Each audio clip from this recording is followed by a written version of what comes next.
Right, so that's a big semi-final, but so is this one. Argentina, the reigning champions, up against a very, very confident England right now. The headlines there, Lion versus GOAT is what is said in England. As for Argentina, it says respect the ranks indeed. Well, Aljoe is still with us. And Alex, you were talking, of course, about England, and we're going to get to you in just a bit. But let's just remind you how both sides got there. Argentina in quite the controversial game as well over Switzerland. They won, so that's how they got to the semis. And Norway played out an entertaining game against England. The Vikings fought, but in the end, Jude Bellingham inspired the Three Lions to quite the win. And Alex, as I was saying, you were talking about the Spanish, who are always full of confidence. Well, the English are quite the opposite. But I mean, after what you guys have been seeing, not just from England, but really Jude Bellingham, surely even you must feel a little bit of confidence heading into this one, even if it's Lionel Messi and Argentina you're facing.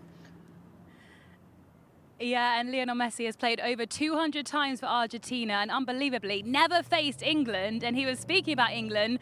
I think he called them a powerhouse, which we'll take that. We'll take that. And he said he's so excited about facing England. I'm not sure how much the English, if they're feeling the same, if they're as excited as Lionel Messi is about facing England, because, you know, we know what a threat Lionel Messi is. But yeah, I think it was interesting. I'm sure you heard the post-match comments after England's game when Thomas Tuchel came out and said he wasn't happy with the performance, that they need to do better, they need to play better. And actually, you know, it was a really tough match for them against Norway, and Jude Bellingham came out and made his feelings clear, and there's a lot of debate about whether it was the right thing to do, whether Jude Bellingham should have come out and said those things sort of against his manager. He said, well, he didn't play the match, did he? He didn't know what it's like to face Norway and these brilliant players. So there's a bit of controversy, I'd say, surrounding the England camp at the moment. But I think it's a really special group of players, and I'm feeling confident. I'm feeling hopeful, but it certainly won't be easy. All right, Alex, I know that it's pretty hot out there, and the English don't do very well in extreme heat, so we're going to let you go in a bit. I believe Alex is telling herself, I am confident. I do believe. Believe me, I believe. Well, let's hear how confident she is. Alex, give us a prediction for this one. England, Argentina. Oh, okay. I think it definitely goes to extra time. I think 2-2, extra time. I can't say England aren't going to win, can I? Ooh. I've got to say England win. Harry Kane scores in extra time. That's my prediction. That's what I that was the most unconvincing. I really believe it, guys. I've ever seen. I'm good. She was almost asking. Harry Kane can score in extra time, right? Yeah.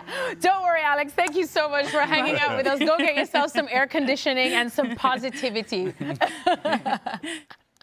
All right, well, here's a look at the road to the semifinals for both England and Argentina. Argentina, though, have not been doing it the easy way. And let's start there, because they have been, or they are the defending champions, but they haven't quite been as dominant, Shaka, as you would think they are. Moments where a certain Lionel Messi will bail them out, other players like Julian Alvarez. But that's the thing at the end of the day, isn't it? They have Lionel Messi, and they have players like Julian Alvarez. And they've been able to get this far as a result. I still don't think this is a great Argentina team. I don't think it's as good as the one we saw 3.5 years ago in Qatar.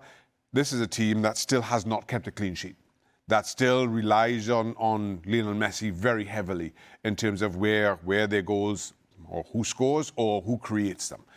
And they, of the 4 semi-finalists, have had the easiest path to get this far and have made hard work at every single step. Yeah. Whether you're talking about Cape Verde going into extra time, or Egypt going 2 down, or now Switzerland with 10 men tying things up and taking it into extra time again.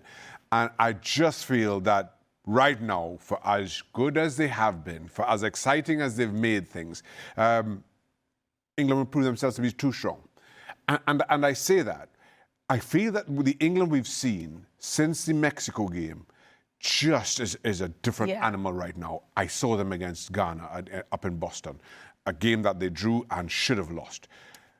Going into altitude, when everybody counted them out and somehow they ground the result out, showed a determination and I think showed a grit around this England that I cannot remember seeing from any England team in the past. That carried them through against Norway. I think that will also carry them through against Argentina. Ale, we know that, of course, Argentina have that grit. They know how to scrap. They are guerreros, like most teams in CONMEBOL. We questioned if England had it or if it was just relying on that individual talent. Do you think, to Shaka's point, that England also now have that grit? Well, first of all, when you were first asking the question to Shaq, you said that Argentina haven't been as dominant as we would expect them to be. They haven't been dominant at all. At all. And they're fortunate to be in this position. Honestly, if they played 10 more minutes against Cape Verde, they would have lost that match too. How they came back against Egypt, who knows?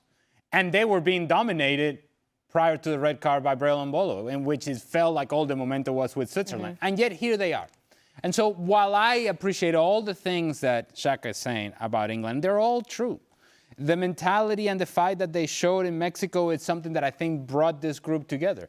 And while a lot of people are talking about and making a whole big deal about this Thomas Tuchel, Jude Bellingham situation, I honestly don't mind it. Yeah. I don't mind the fact that the manager is doing what the manager does. He's not happy with performance, he lets you know as such. And if you're a player out on the field, you're happy with the fact that you've advanced and you know the amount of work that you've put in. So the last thing that you want to hear is the manager telling you that it wasn't the best performance. And so both parts are doing exactly what they're supposed to do. How they go about saying these things and how you package the message, some people think that's important. I don't. I honestly like Jude Bellingham like this. Edgy. Angry. Chip on his shoulder. Yes, proving something to the world. That, I think, benefits England. And we haven't even talked about Harry Kane. Yeah.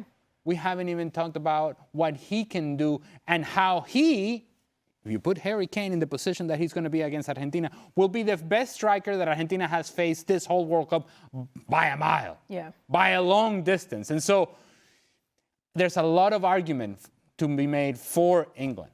And the only argument that you have for Argentina is corazón, heart, passion, this courage, this mentality, this heart of a champion, if you will.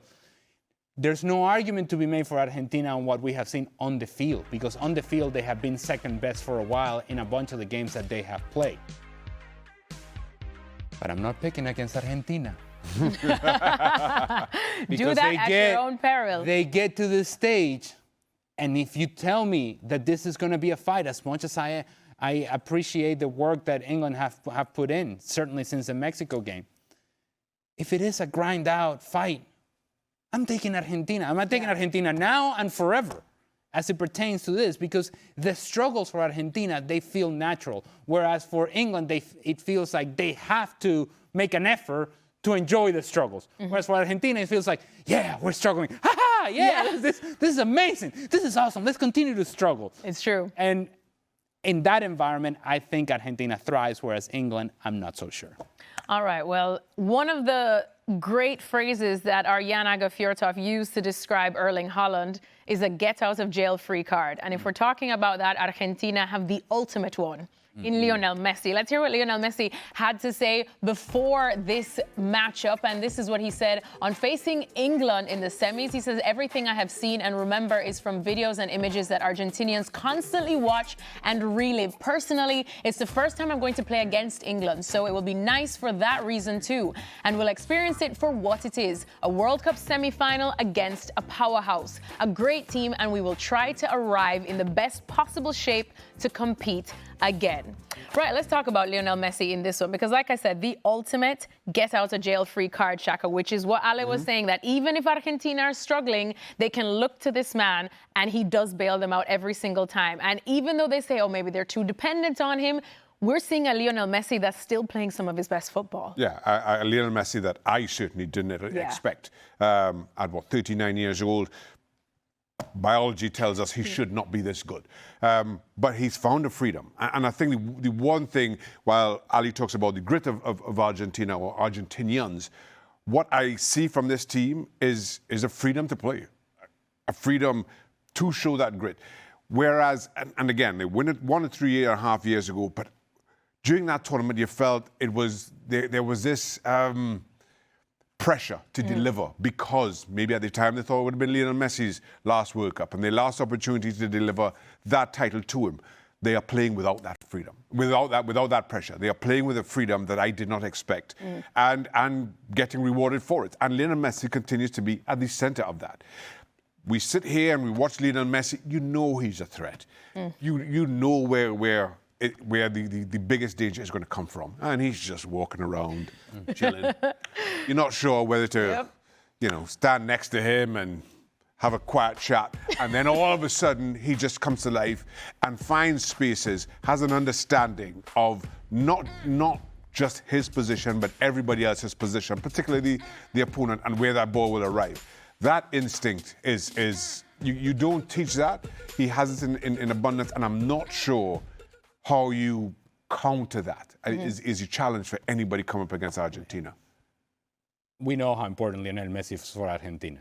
Also important the fact that against Switzerland, 3 goal scorers, none of them were Lionel Messi. Exactly. So that in itself is important.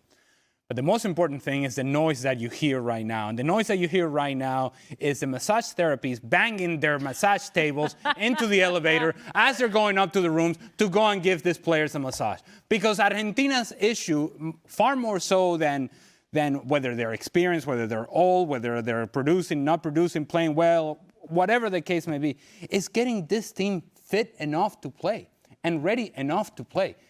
What we have seen over the last 3 games is a team that is on decline physically. They're unable to keep up with the pace of the game. And because they're unable to keep up with the pace of the game, those legs look very, very heavy.